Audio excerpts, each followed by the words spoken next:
There. See how this turns out. I'm sorry for the kind of goofy angle. I'm actually in the creek. I have a pond over there, and I have a there. The water is still over there and then circles around me, so that's what you hear in the background. And I'm actually kind of on a gravel bar, and you're actually sitting on a stack of rocks. So I'm just kind of down wandering around. I haven't been to this particular side in a while since all the flooding we've had in the last year.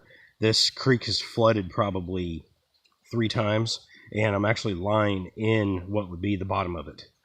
And it's probably would be 10 feet over my head.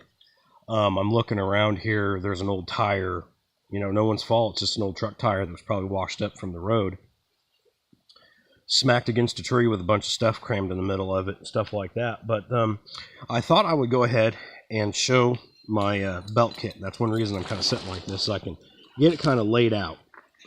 And what I wanted to do was go into a little bit more depth what I carry. My system of carrying changes, but the main items stay pretty much the same. So I'm real fond of a more traditional kind of gear. I'm also fond of military gear, so you'll see that kind of mixed. The belt itself I made these 2 pouches. I have military Alice deals, and my newest addition was this. Someone, and I'm not sure, but someone told me that this is actually a World War I pouch for like an old 38, and I've just got my little 22 in it. I'm not going to go into that in too depth. I just sorry. I'm not a gun channel, so I don't really do firearms. So it's just a little pocket 22. It has a 10-round magazine. So that's all I'm going to cover on that. But I really like this kit, and this is usually kind of the heart and soul of my kit. So the main things that I keep in it are like a more traditional tinder pouch.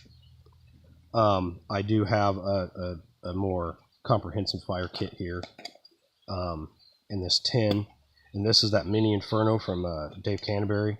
But I have a small ferro rod, some of the mini Inferno left, and then I have waxed jute twine, and that is basically my emergency fire kit. So I always have that, and then I have a tin that I can char to, and that has sentimental value too. I've always wanted to buy something from Dave Canterbury. I can't go up and take his class. I just don't have the time, even though he's just 1 state up from me.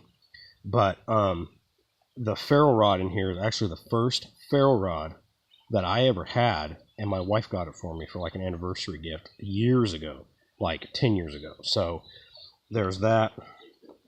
I carry mini mag. I prefer the AA, not the AAA batteries or a version. I had one, and there was a night I was camping up on that cliff deal, and I could not see.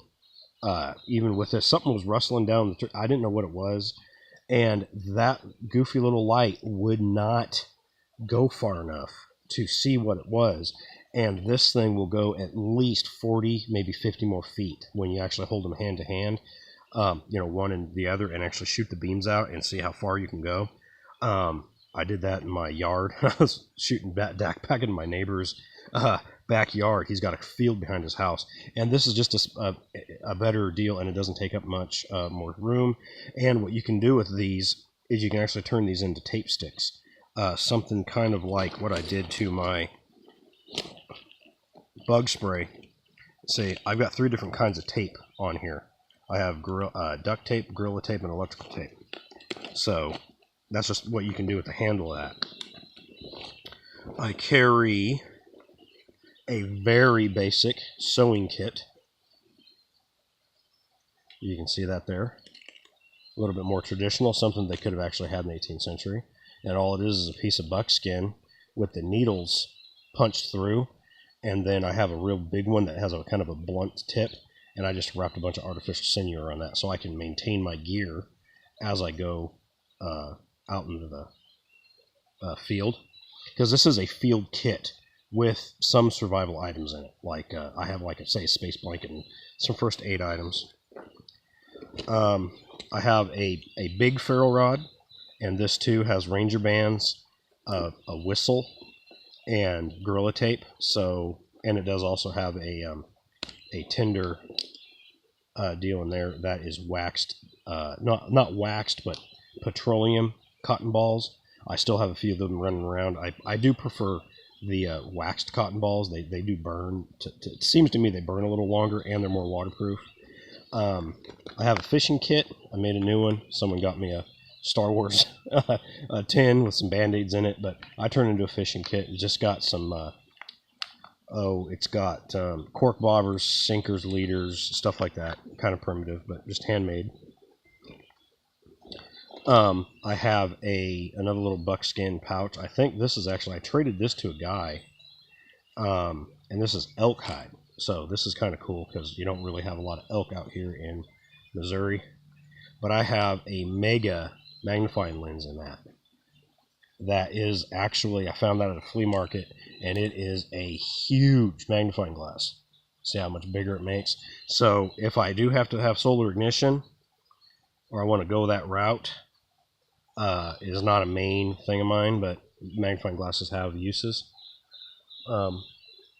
Just looking around my surroundings real quick. Swiss Army knife. I always keep a couple extra split rings because you can make trap triggers and all sorts of things out of those actually with a little bit of cord. And some bandanas, some extra duct tape. So that's basically my trauma kit. An extra length of ranger band and more bandana. I have a cloak pin, like a blanket pin. A whetstone, it's a little sharpening stone that I found. I do have another sharpening stone in here, but this one I found before I had a real small one that I could put in this kit. I actually found that on this creek, just upstream, and I can get a razor edge on a small blade, so that's what that's for. It's just something I have in the bottom of my pouch. And I have some paracord, no big deal there. And I have a traditional 18th century compass that does work, and what's really cool about this one is it has a sundial on it. So the only thing you have to be aware of is daylight savings, because this, you can't set this one like a clock, so you have to be more aware of what it is. But it does work. I mean, it is spot on. If it's 1 o'clock, it says 1 o'clock, but sometimes it says noon.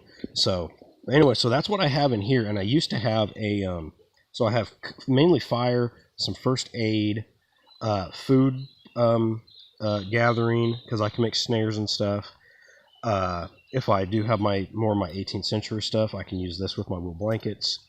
And I have extra room in here because I actually had a 50-gallon drum liner in here, but I moved that to the other pouch that I'm not going to so much cover because I need to retool it. It was meant to be a food, like a brew kit, and I ended up putting a bunch of survival stuff in it. I moved some things out of here, so I'm still playing with it, but I am going to go over because some of that stuff needs to go back in here. But anyways, and then I have oatmeal, so I can have breakfast here.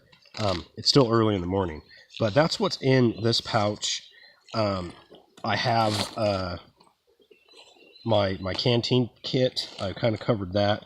I have an extra pouch there, and I have my K-bar, which also has a sharpening stone and its own ferrule rod. So I'm pretty set there.